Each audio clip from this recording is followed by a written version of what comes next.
السلام علیکم دوستوں، ایک دفعہ کا ذکر ہے کہ ایک شخص ایک مچھلی بازار سے خرید کر گھر لے کر آیا۔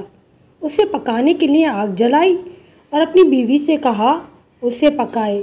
اس عورت نے مچھلی آگ پر رکھی، جتنی بھی آگ زیادہ کی پھر بھی مچھلی نہ پکی اور آگ نے مچھلی پر بالکل بھی اثر نہیں کیا۔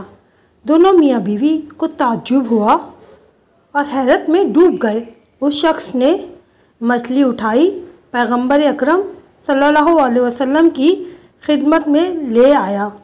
جب اس نے سارا ماجرا پیغمبر صلی اللہ علیہ وسلم سے بیان کیا تو آپ صلی اللہ علیہ وسلم نے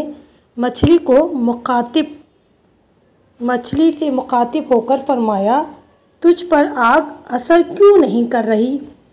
وہ مچھلی خداوند تعالیٰ کے حکم سے بولی کہ یا رسول اللہ، آپ اور آپ کے اہل بیت علیہ السلام کے وجود کی برکت سے آگ نے مجھے نہیں جلایا، کیونکہ جب میں ایک دن فلاں سمندر میں تیر رہی تھی تو ایک بڑی کشتی کا وہاں سے گزر ہوا اور اس کشتی کے ایک مسافر نے آپ کی آل پر صلوات بھیجی۔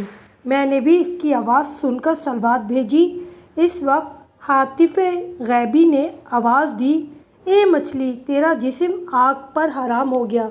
دوستو، آپ نے دیکھا کہ صلوات پڑھنے کی کتنی فضیلت ہے کہ پروردگار عالم نے مچھلی کے اوپر سے آگ کو حرام کر دیا۔